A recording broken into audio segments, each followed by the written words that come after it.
പ്രിയമുള്ള എൻ്റെ വിദ്യാർത്ഥിനികളെ എല്ലാവരെയും ഞാൻ NIS all Kerala distance education എന്ന് പറയുന്ന നമ്മുടെ സ്ഥാപനത്തിൻ്റെയൊക്കെയുള്ള ഓൺലൈൻ വീഡിയോ ക്ലാസ്സിലേക്ക് സ്വാഗതം ചെയ്യുകയാണ്. ഇന്ന് ഞാൻ നിങ്ങൾക്ക് മുമ്പിൽ പ്രസൻറ്റ് ചെയ്യുന്നത് NIS +2 ഹോം സയൻസിൻ്റെ ന്യൂ സിലബസ് അനുസരിച്ചുള്ള ക്ലാസ്സാണ്. 9ാമത്തെ ചാപ്റ്ററാണ് നിങ്ങളുടെ മുമ്പിൽ അവതരിപ്പിക്കുന്നത്. ഫുഡ് പ്രിസർവേഷൻ എന്ന് പറയുന്നത് ഭക്ഷണ സംരക്ഷണം എന്നറിയപ്പെടുന്ന ചാപ്റ്ററാണ് നിങ്ങളുടെ മുമ്പിൽ അവതരിപ്പിക്കുന്നത്. ആദ്യമായിട്ട് എൻ്റെ വീഡിയോ കേൾക്കുന്ന എല്ലാവരും ലൈക്ക് ചെയ്യുക, ഷെയർ ചെയ്യുക, കമൻറ്റ് ചെയ്യുക, സബ്സ്ക്രൈബ് ചെയ്യുക. നമുക്കറിയാം ഓൾറെഡി 2023 വരെ അഡ്മിഷൻ എടുത്ത വിദ്യാർത്ഥികൾ പഴയ സിലബസ് തന്നെയാണ് ഫോളോ ചെയ്യേണ്ടത്. ഒരു ടെക്സ്റ്റ് ബുക്കിൻ്റെ മുഴുവൻ ചാപ്റ്ററുകളും പഠിക്കണം. എന്നാൽ 2024 അതിനുശേഷം അഡ്മിഷൻ എടുത്ത വിദ്യാർത്ഥികൾ പഴയ സിലബസ് പഴയ ടെക്സ്റ്റ് ബുക്ക് ആണെങ്കിലും അവരുടെ പാഠഭാഗങ്ങൾ വെട്ടിച്ചുരുക്കിയിട്ടുണ്ട്. അതാണ് സിലബസ് അപ്ഡേഷൻ എന്ന് പറയുന്നത്. Business studies, Hindi, psychology, painting, അങ്ങനെ കുറച്ച് വിഷയങ്ങൾ മാത്രമേ ടെക്സ്റ്റ് ബുക്ക് മാറിയിട്ടുള്ളൂ. ബാക്കിയുള്ള വിഷയങ്ങളൊക്കെ നമ്മൾ പഴയ ബുക്ക് തന്നെയാണ് ഫോളോ ചെയ്യേണ്ടത്. പക്ഷേ ടെക്സ്റ്റ് ബുക്കിൻ്റെ 60% മാത്രം നിങ്ങൾ പഠിച്ചാൽ മതി. 40% അസൈൻമെൻറ്റിലാണ്. ആ 60%ത്തിൽപ്പെട്ട ഒരു ചാപ്റ്ററാണ് 9ാമത്തെ ചാപ്റ്റർ. അതിന് മുമ്പുള്ള ചാപ്റ്ററൊക്കെ നമ്മൾ അവതരിപ്പിച്ചിട്ടുണ്ട്. ഓക്കെ, നമ്മൾ പരീക്ഷയ്ക്ക് ക്വസ്റ്റ്യൻസ് ഇംഗ്ലീഷിലാണ് വരുന്നത്. ആൻസർ ഞങ്ങൾക്ക് ഇംഗ്ലീഷിൽ അല്ലെങ്കിൽ മലയാളത്തിലും എഴുതാം. അപ്പോൾ ക്വസ്റ്റ്യൻ്റെ അർത്ഥം മനസ്സിലാകാൻ വേണ്ടിയിട്ടാണ് ബോർഡിൽ ക്വസ്റ്റ്യൻസ് എഴുതി നിങ്ങളെ പ്രാക്ടീസ് ചെയ്യുന്നത്. ക്വസ്റ്റ്യൻസ് ഇപ്പോൾ നമ്മൾ ഷോർട്ട് ആണെങ്കിലും പരീക്ഷയ്ക്ക് വരുമ്പോൾ അത് നീട്ടി വലിച്ചു വരും. ഇതിപ്പോൾ നമ്മൾ ഡയറക്റ്റ് ചോദിക്കണമെങ്കിൽ ചിലപ്പോൾ ഇൻഡയറക്റ്റ് ആയിട്ട് വരും. എല്ലാ വിഷയങ്ങളിലും അല്ല, ഹോം സയൻസിൽ പ്രത്യേകിച്ച് കാണുന്ന ഇൻഡയറക്റ്റ് രൂപത്തിൽ. അപ്പോൾ ഈ ക്വസ്റ്റ്യൻസിനൊന്ന് വളച്ചൊടിച്ച് വരിക തന്നെ ഉള്ളൂ, നീട്ടി കൊടുക്കാൻ തന്നെ ഉള്ളൂ. നമ്മളത് ഷോർട്ടാക്കി എഴുതിയ തന്നെ ഉള്ളൂ.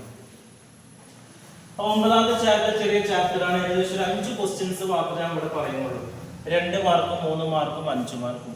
പിന്നെ 1 മാർക്കിന്റെ 1 വേർഡ് ക്വസ്റ്റ്യൻസ് ഉണ്ട്. അത് നമ്മൾ വേറൊരു വീഡിയോസിലാണ് അവതരിപ്പിക്കുന്നത്. First questions, what is food preservation? എന്താണ് ഭക്ഷണ സംരക്ഷണം എന്ന് പറയുന്നത്? എന്താണ് ഈ ഭക്ഷണം സംരക്ഷിക്കുക എന്ന് പറയുന്നത്? ഭക്ഷണം കേടാകാതെ അല്ലെങ്കിൽ പാഴാകാതെ ഭാവിയിലെ ആവശ്യത്തിനായി ഉപയോഗപ്പെടുത്താനും ഭക്ഷണത്തെ സംരക്ഷിക്കുന്ന ഒരു പ്രക്രിയയാണ് എന്ത്? ഭക്ഷണ സംരക്ഷണം എന്നാണ്. ഭാവിയിലെ ആവശ്യങ്ങൾക്ക് വേണ്ടി കേടുവരാതെ സൂക്ഷിക്കുന്ന ഒരു പ്രോസസ്സാണ് എന്ന് പറയുന്നത് ഭക്ഷണ സംരക്ഷണം എന്ന് പറയുന്നത്. രണ്ടാമത്തെ ചോദ്യം, explain the need for preservation of food. ഭക്ഷണ സംരക്ഷണം നടത്തുന്നതിന്റെ ആവശ്യകത എന്താണ്? എന്തിനാണോ നമ്മൾ ഇങ്ങനെ സംരക്ഷണം നടത്തുന്നത്? മെയിനായിട്ട് നമ്മൾ കേടുവരാതിരിക്കാൻ വേണ്ടിയിട്ടാണ് ഭക്ഷണ സംരക്ഷണം വരുന്നത്. ഒരു ദിവസം ഉപയോഗിച്ചതിന്റെ ബാക്കി അടുത്ത ദിവസം പിറ്റേ ദിവസമൊക്കെ ഉപയോഗിക്കണം. അപ്പൊ അത് കേടുവരാതെ നമ്മൾ ഫ്രിഡ്ജിലോ അല്ലെങ്കിൽ ഫ്രീസറിലോ ഒക്കെ നമ്മൾ സാധാരണ സൂക്ഷിക്കാറുണ്ട്. ഓക്കെ, അല്ലെങ്കിൽ നമ്മൾ വെള്ളം ഒഴിച്ച് വെക്കാറുണ്ട്, അല്ലെങ്കിൽ അങ്ങനെ പല രീതിയിൽ നമ്മൾ സാധനങ്ങൾ സൂക്ഷിച്ചു വെക്കാറുണ്ട് കേടുവരാതെ. അല്ലെങ്കിൽ കൂടുതൽ ഈട് നിൽക്കാൻ അല്ലേ? അതേപോലെ തന്നെ ജാം, അച്ചാർ പോലെയുള്ള പുതിയ വിഭവങ്ങൾ ഉണ്ടാക്കാം. ഉള്ളത് വെച്ചിട്ട് വേറൊരു വിഭവങ്ങൾ ഉണ്ടാക്കാൻ വേണ്ടിയിട്ട് നമ്മൾ കേടുവരാതെ സൂക്ഷിക്കുന്നുണ്ട്. ആവശ്യമനുസരിച്ച് നമ്മളുടെ ഇഷ്ടത്തിനനുസരിച്ച് ഉപയോഗിക്കും. ഇങ്ങനെ പല ആവശ്യങ്ങൾക്ക് വേണ്ടിയിട്ട് നമ്മൾ എന്ത് ചെയ്യുന്നത്? ഭക്ഷണം ഇപ്പോൾ നമ്മൾ ബീഫോ ചിക്കനൊക്കെ വാങ്ങി നമ്മൾ ഒരാഴ്ച 10 ദിവസമൊക്കെ നമ്മൾ ഫ്രിഡ്ജിൽ വെക്കും. ആ ഫ്രിഡ്ജില്ലെങ്കിൽ ചിലപ്പോൾ പെട്ടെന്ന് കേട് വരും. അപ്പോൾ പഴയ കാലത്തെ ആളുകളൊക്കെ ചിലപ്പോൾ എന്താണ് വേറെ 1-2 ദിവസം അവർ ഉപയോഗിക്കുള്ളൂ. അതിൻ്റെ അപ്പുറം അവർക്ക് ഉപയോഗിക്കാൻ പല പ്രയാസങ്ങളുണ്ട്. ഇന്ന് പറഞ്ഞാൽ നമുക്ക് എത്ര കാലം വേണമെങ്കിൽ ഉപയോഗിക്കാനുള്ള സംവിധാനമുണ്ട്. 3ാമത്തെ ചോദ്യം, describe the principles of food preservation ആണ്. ഭക്ഷണ സംരക്ഷണത്തിന്റെ തത്വങ്ങൾ, പ്രിൻസിപ്പിൾ എന്നുള്ള തത്വങ്ങൾ എന്തൊക്കെയാണ്? ഒന്ന് പറയുന്നത് സൂക്ഷ്മാണുക്കളെ കൊല്ലാൻ വേണ്ടിയിട്ടാണ്. ഇപ്പം നമ്മൾ പച്ചവെള്ളം നമ്മൾ ചൂടാക്കി കുടിക്കുന്നുണ്ട്.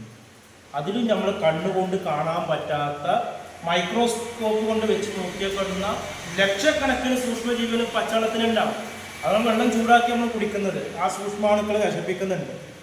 ഇതേപോലെ തന്നെ പാല് ചൂടാക്കിയിട്ടുണ്ട്. പശുവിൻ്റെ പാൽ അല്ലെങ്കിൽ നമ്മൾ പാക്കറ്റ് പാലൊക്കെ അങ്ങനെ കുടിക്കാത്തതെന്താണ്? അങ്ങനെ കുടിച്ചാൽ അതിൽ സൂക്ഷ്മാണുക്കളുണ്ട്, പലതരത്തിലുള്ള രോഗങ്ങൾ നമ്മൾ, അതുകൊണ്ടാണ് നമ്മൾ ചൂടാക്കി വരുന്നത്. അതേപോലെ തന്നെ പച്ചക്കറിയുടെയും പഴങ്ങളുടെയൊക്കെ തൊലി നമ്മൾ കളഞ്ഞു കഴിക്കുന്നുണ്ട്. അത് അങ്ങനെ കഴിച്ചാലും ആള് ജീവിച്ചിരിപ്പിക്കും. പക്ഷെ എന്താണ്, സൂക്ഷ്മാണുക്കൾ പരമാവധി ഒഴിവാക്കണം അല്ലേ? ഇപ്പോൾ ഉരുളക്കിഴങ്ങ് ആയിക്കോട്ടെ, അതേപോലെ തന്നെ സവാള ആയിക്കോട്ടെ, ഏത് ഐറ്റം പച്ചക്കറി നമ്മൾ തൊലി കളഞ്ഞ് കഴിക്കുന്ന പച്ചക്കറികളുണ്ടാവും അല്ലേ? ഇപ്പോൾ പയർ വർഗ്ഗങ്ങളൊക്കെ ആണെങ്കിൽ, പയറൊക്കെ ആണെങ്കിൽ, പച്ചപ്പയറൊക്കെ ആണെങ്കിൽ നമ്മൾ തൊലി കളയില്ല. അതങ്ങനെ നമ്മൾ കഷ്ടപ്പെട്ട് നന്നായി കഴുകിയിട്ട് ചെയ്യാം. പക്ഷേ ചില ഐറ്റങ്ങൾ നമ്മൾ ഫ്രൂട്ട്സ് ഐറ്റങ്ങളൊക്കെ ആപ്പിളൊക്കെ നമ്മൾ തൊലി കളഞ്ഞ്, മാംഗോ ഒക്കെ തൊലി കളഞ്ഞ് സൂക്ഷ്മാണുക്കളെ നശിപ്പിക്കാൻ വേണ്ടിയിട്ടാണ്. അതേപോലെ തന്നെ ഉയർന്ന താപത്തിൽ ഇതാണ് ഭക്ഷണ സംരക്ഷണത്തിലെ ഒന്നാമത്തെ തത്വം എന്ന് പറയുന്നത്. രണ്ടാമതാണ് സൂക്ഷ്മാണുക്കളുടെ പ്രവർത്തനത്തെ സാവധാനമാക്കുകയോ തടയുകയോ ചെയ്യുക എന്നുള്ളതാണ്. ഇപ്പോൾ മുട്ടയുടെ പുറന്തോട്, പഴങ്ങളുടെയും പച്ചക്കറിയുടെ തൊലി എന്നിവ സൂക്ഷ്മാണുക്കളുടെയും പച്ചക്കറിയുടെ തൊലി എന്നിവ സൂക്ഷ്മാണുക്കളുടെ പ്രവർത്തനത്തെ സാവധാനത്തിലാക്കുന്നുണ്ട്. ഭക്ഷണം തണുപ്പിച്ചാൽ സൂക്ഷ്മാണുക്കളുടെ പ്രവർത്തനത്തെ തടയാം. തണുപ്പിച്ച ഭക്ഷണം നീണ്ട നേരം പുതുമ നിലനിർത്തും. കൂടാതെ ചില രാസപദാർത്ഥങ്ങളായ സോഡിയം ബെൻസോയിഡ്, പൊട്ടാസ്യം, മെറ്റാബോൾസ്പേറ്റ് എന്നിവയുടെ ഉപയോഗം സൂക്ഷ്മാണുക്കളുടെ വളർച്ചയെ തടസ്സപ്പെടുത്തും. ചുരുക്കത്തിൽ പറഞ്ഞാൽ താഴെ പറയുന്ന രീതിയിൽ സൂക്ഷ്മാണുക്കളുടെ വളർച്ചയെ തടസ്സപ്പെടുത്താം. സംരക്ഷണ കവചം നൽകുന്നതിലൂടെയാണ്. നമ്മൾ എന്ത് ഭക്ഷണമാണെങ്കിലും നമ്മൾ പാചകം ചെയ്ത ഭക്ഷണം അടച്ചു വെക്കണം എന്നതാണ്. ചില ആളുകളൊക്കെ ഭക്ഷണം എന്ത് ചെയ്യും, ചോറൊക്കെ അടുപ്പത്തു നിന്ന് വീട്ടിയിട്ട് പുറത്ത് പാത്രത്തിൽ അടച്ചു വെക്കുന്ന ഈച്ചകളും കൊതുകുകളും പ്രാണികളൊക്കെ വന്ന് കിടക്കും. അപ്പം അതുകൊണ്ട് നമ്മൾ അടച്ചു വെക്കണം എന്നുള്ളത്. എന്തായിട്ട് വെള്ളം കുടിക്കാൻ കൊടുത്തു വെച്ചാലും അത് അടച്ചു വെക്കണം എന്നുള്ളതാണ്. അതേപോലെ തന്നെ ഉയർന്ന താപം നൽകിക്കൊണ്ട് നമുക്ക് ഭക്ഷണത്തെ സംരക്ഷിക്കാം. താപം വളരെ കുറച്ചുകൊണ്ട് സംരക്ഷിക്കാം. രാസപദാർത്ഥങ്ങൾ ഉപയോഗിച്ചിട്ട് നമുക്ക് ഭക്ഷണത്തെ സംരക്ഷിക്കാം എന്നുള്ളതാണ്. പിന്നെ എൻസൈമിന്റെ പ്രവർത്തനത്തെ തടഞ്ഞുകൊണ്ടാണ്. എൻസൈമിന്റെ സാന്നിധ്യം ഭക്ഷണത്തെ നശിപ്പിക്കുന്നതാണ്. എൻസൈം സാധാരണ ഭക്ഷണത്തിൽ കാണപ്പെടുന്നതാണ്. ഉദാഹരണത്തിനായി പച്ചമാങ്ങ പഴുക്കുന്നതിൽ കാരണം അവരുടെ എൻസൈമിന്റെ പ്രവർത്തനമാണ്. മാങ്ങയെ കൂടുതൽ പഴുക്കാൻ അനുവദിച്ചാൽ അത് പാഴാക്കുന്നതിന് കാരണമാകുന്നതാണ്. ഇനി നാലാമത്തെ ചോദ്യമാണ്, list out the practical method which can be used for preservation of food at home ആണ്. വീട്ടിൽ വെച്ച് ഭക്ഷണത്തെ സംരക്ഷിക്കാൻ ചെയ്യുന്ന പ്രധാനപ്പെട്ട രീതികൾ എന്തൊക്കെയാണ്? ഒന്ന് പറയും നിർജ്ജലീകരിക്കുക, ഡ്രൈ ചെയ്യുക, ഭക്ഷണം ഡ്രൈ ചെയ്യുക. പിന്നെ ഉപ്പ്, സുഗന്ധദ്രവ്യങ്ങൾ എന്നിവ ഉപയോഗിച്ച് അച്ചാറാക്കുക എന്നതാണ്. അച്ചാറാക്കി നമ്മളിപ്പോൾ മാങ്ങയൊക്കെ ഇങ്ങനെ വെച്ചാൽ കേടുവരാന്ന് ഉദ്ദേശിച്ച് നമുക്കത് അച്ചാറാക്കി പച്ചമാങ്ങ ഉപയോഗിക്കാം. കുറേ ദിവസം പച്ചമാങ്ങ അവിടെ ഇരുന്ന് തന്നെ വാടി കേടി എന്ന് പോകും. അതേപോലെ തന്നെ നമ്മൾ പാല് എന്ത് ചെയ്യുന്നുണ്ട്, പൊളിച്ച് മോരാക്കുന്നുണ്ട്. ഇതേപോലെ തന്നെ നമ്മൾ കറണ്ടൊന്നും ഇല്ലാത്ത സമയത്ത് നമ്മുടെ മാംസം, മത്സ്യമൊക്കെ നമ്മൾ നേരാക്കി കഴിഞ്ഞാൽ മഞ്ഞൾപ്പൊടിയൊക്കെ ഇട്ടിട്ട് കേടുവരാതെ നമ്മൾ സൂക്ഷിക്കുന്നുണ്ട്. ജാം ജെല്ലി ഉണ്ടാക്കുന്നുണ്ട്, സ്കോഷ് ഉണ്ടാക്കുന്നുണ്ട്, തണുപ്പിക്കുന്നുണ്ട്. ഇതൊക്കെ നമ്മൾ ചെയ്യുന്നുണ്ട്. അടുത്ത ചോദ്യമാണ് last one, explain the process of dehydration. നിർജ്ജലീകരണം എന്നാൽ എന്താണ്? ഭക്ഷണ പദാർത്ഥങ്ങളെ അവയിലെ ജലാംശം ഇല്ലാതാക്കി ഉണക്കി സൂക്ഷിക്കുന്ന രീതിയാണ് നിർജ്ജലീകരണം എന്ന് പറയുന്നത്.